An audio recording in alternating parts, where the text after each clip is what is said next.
Hey everybody, welcome back for the second installment of the Prep to the Prep series.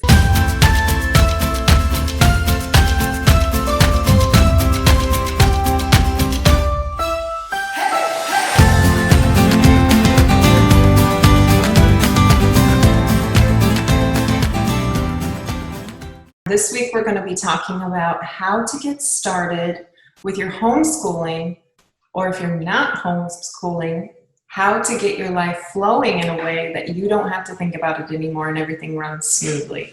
This series are the things that you have to worry about to get started with your homeschooling before you start planning your curriculum and what you're actually going to be doing in school. Yesterday we talked about our routines, how incredibly important these are, because we got to get them down so that we get everything done, but we don't have to worry about it because it's a routine and a habit. So if you didn't get that one, check in the link below and I will make sure to put that in the description so that you can check out that video and that blog on how to get the perfect routine down for your family. Today we're going to be working on Focus 2, which is Stewardships. Now with Stewardships, this was a word that we came up with many years ago when we were first starting with our kids. Everybody started talking about chores. What chores do your kids do? What chores are you going to have them do? And I knew we both grew up with that word too. And one thing I just didn't like about it was it felt like something like drudgery. I didn't like the word. Isn't that so funny? But I thought, you know what, there's got to be a better way, a better vocabulary that we can use in training our children so that these become something that they feel is more important and it's not just drudgery. Now, we started with the word stewardships because we wanted them to believe that these things that we do in our life to take care of ourselves, to take care of our family, to take care of our home, to take care of the things we have, these are privileges. These are blessings we've been given. Now, we believe God gave us everything, and so why would we not take care of those things? Because when we take care of the things we have, not only do we get more, but we feel more appreciation and happiness because we've taken care of the things that we have. So that's what we wanted them to feel, that basically everything we have in life is a privilege. Now, of course, we're always going to take care of our kids and make sure that they have food and water and clothes and shelter and the things that they need. But basically everything above and beyond that is a major privilege. And so we wanted them to feel like not only see how much they have, but also that when we don't take care of what we have, those privileges start to be taken away. So stewardship is what they are in charge of.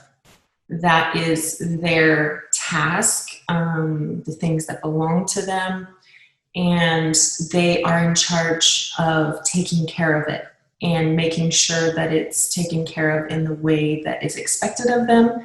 But also this way of thinking and this way of training makes them begin to be not prideful, but have pride in it and appreciate it to the point that they don't want to mistreat it. They don't want to not take care of it because that's something that's really important to them. So that's why we changed the whole vocabulary. And when we, every year, when we sit down to revamp our stewardships, because as our family learns and grows, people learn new things and we also have more responsibilities. We talk about those things. We talk about why we call them stewardships, what they are, what our privileges and blessings are, which are all of these things that we're able to take care of. And also, when we have all these things, there's a responsibility that goes with it and an accountability, because we have to be held accountable for taking care of those things so that later on we can show that we're worthy to have even more things, right? And so that is the teaching process that goes along with this that has actually been super important, and we try to stay consistent with that because with time it makes it easier because the children really do start to feel like they are responsible. for the things in their lives, and they also see the many privileges and blessings they have and want to do what they can to keep those, and also create that momentum of more abundance in their life. So to start out though, after we've had our little family discussion on stewardships and accountability and responsibility and privileges and blessings and all that, then we start thinking about, okay, how do we want our home to look? How do we want our home to be? How do we want our rooms to be? How do we want our things to be? How do we want outside of our home? We have a huge garden, so how do we want that to be? And what kinds of feelings we have, but also what kind of things do we want back from it, right? Do we want to be getting sick all the time because our house is dirty? Or do we want to not have our garden produce anything after putting all the seeds in there? There's things you have to do to prepare your home and prepare outside your home and prepare your things so that they can be ready for you when you need them. And also so you can maintain them over time, right? So we talk about that. What is it that we actually want? But then we make a list of what we're going to have to do to get what we want. After that, this is really similar to our routines that we talked about yesterday. We talk about when they're going to be done, because maybe it's a daily thing, or maybe it's just a weekly thing, or maybe it's a monthly thing. And then lastly, we get together and assign who is going to do them. And we do this where my husband and I decide what needs to be done as adults, and then the older kids take things that are a little bit harder but totally able for the older kids to do, and then so on and so forth down the line. Now every kid gets some kind of responsibility. Even our 2-year-old is responsible for making his bed, for cleaning up his toys. He often helps us clean up after things. Any messes he makes, he has to help clean them up.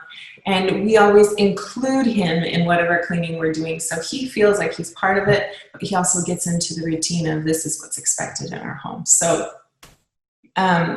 you'd be amazed at what little kids can do and what they can contribute. And if everybody's doing just a little bit, it gets done so much quicker. Oh my goodness.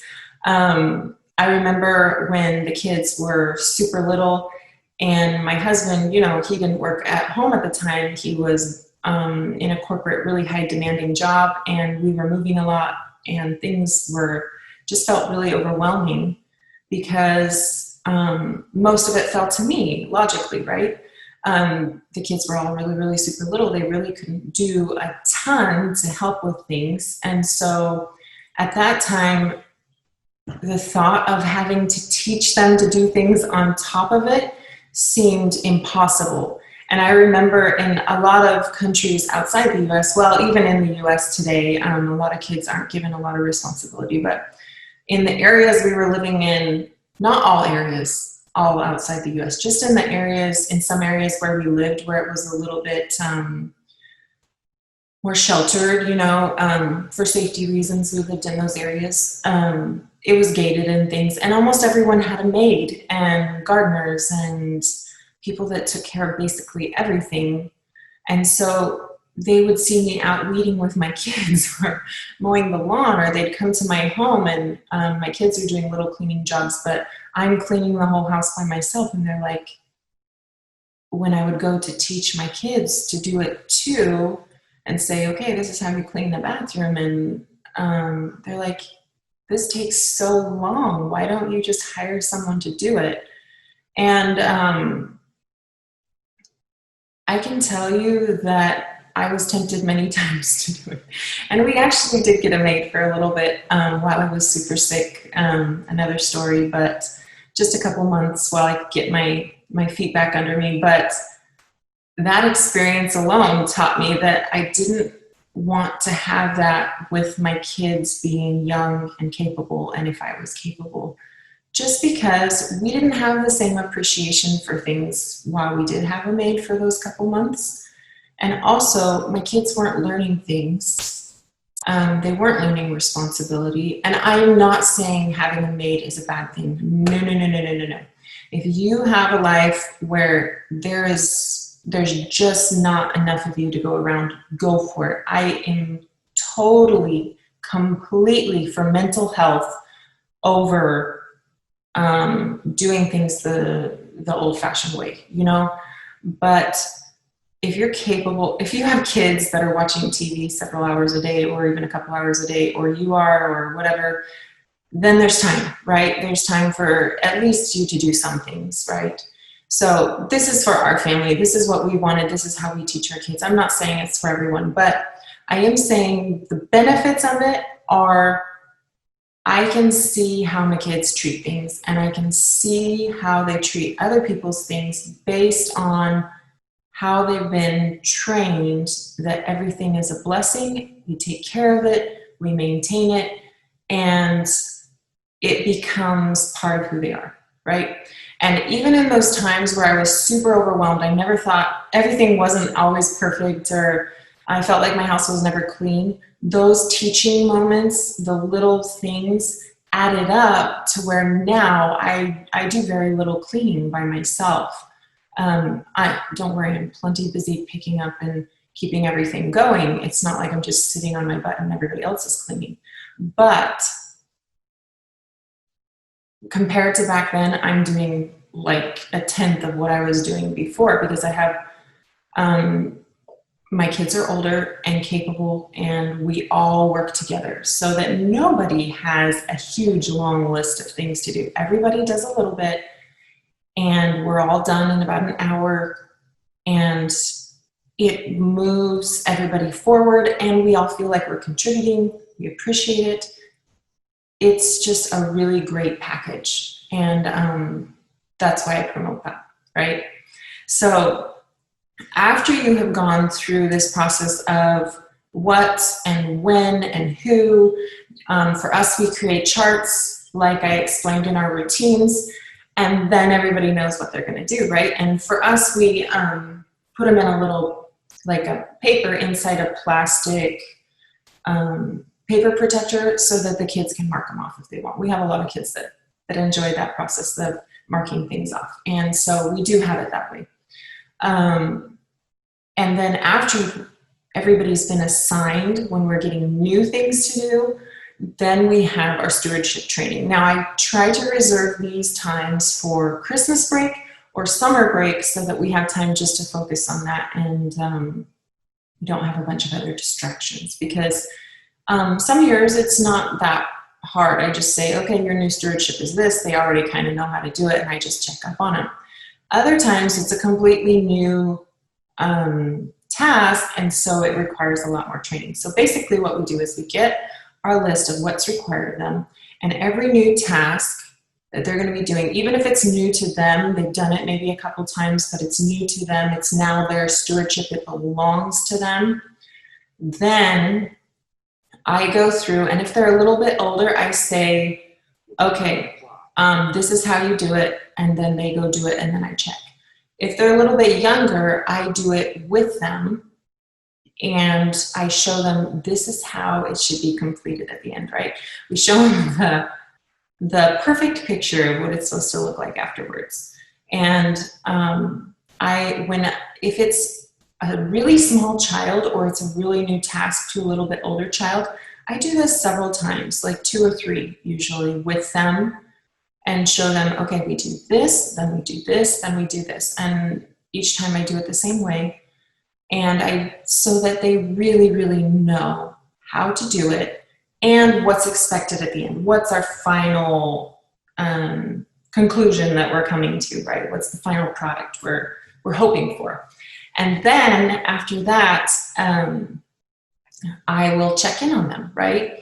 Every single time. If I'm not doing it with them, then I still go check afterwards to make sure that they've arrived at the final conclusion of what we wanted, right? And I do that for at least a week. And if they're showing responsibility and doing it correctly and everything like that, then I go to every other day, and then pretty much I'm just kind of checking in on the slide. Like I walk by the bathroom and I'm like, okay, it's done. Or every few days I check in on it. But if they're showing some issues, then I go back to either doing it with them, or I just point out the issues of, okay, it's here, here, here, and here. Consistency is huge on this. I can tell you that if my house is starting to get a little out of control, it's directly related to my consistency of checking in on things. Because if I just kind of let kids get by with stuff over the long term, they're human. I'm human. You know, it just keeps getting worse and worse until we have a messy house again, right? So I'm not saying that we're militant about it or that we have to have a perfectly clean home all the time. Sometimes we're sick. Sometimes we're just not feeling well. Sometimes life gets a little nutty and we have a lot going on. So things aren't going to be perfectly in order, but there is like a standard. You know, you have to create your standard of what's okay according to what's going on, right? And I always make sure that for at least a couple weeks during break time that we're super, super on top of it so that they know what is expected, and I can have them remember that later on, saying, okay, you remember when we went through this training process, this is how we wanted it. We want that. And sometimes I even take a picture, right? I'm like, ching, this is what it's supposed to look like. So then I can show them the picture later. I have done that. So at this point, I have, at the very end of the training, it's called Return and Report. That's where they are doing it and then they come tell me that they're done. Sometimes I will check and make sure. Sometimes I'll just take their word for it, depending on the kid and depending on if they've been consistent in the past of doing a good job. So that's where that ends up. It's the what you want, what you're going to do to get there, what you're going to need too. You know, sometimes there's cleaning supplies or whatever that you'll need. When you're going to do it, who's going to be doing it. Make sure that it's recorded in some way, either on a device or on a chart or something, so everybody knows. There's no question. There's no argument about it. Everybody's aware of it. And then, of course, along the way, there's some incentives for doing this. We talked about it before at the very beginning. They realize that pretty much everything they have outside of needs are privileges. And if they aren't taking care of their stewardship, the part that belongs to them, and it's their part of the responsibility, if they're not taking care of those responsibilities, they don't get their privileges. Pretty simple, right? But also during the training part, and if I feel like we're just kind of getting mundane and not being motivated, we'll have like incentive parties where we'll say, okay, if everybody does their stewardships well for the next couple of days, then we'll have a movie party or we'll go to the beach, or usually it's a week, you know, a week of time. So things just to keep us motivated, and also it's fun anyway. So that is the way we do stewardships. If you want more in-depth how-tos, I'm going to be having a course coming out later on that keep an eye out for in your email. Subscribe to my blog that I'll put down below. And also make sure that you check out my homeschool quick start guide, because it gives you step-by-step of how to get your homeschool started so that everything's running smoothly and you don't miss anything, right? So that will also be in the description below. So check everything out, and I'll see you soon, actually tomorrow, because we're going to do the next focus of our Prep to the Prep series. See you soon, guys. Bye.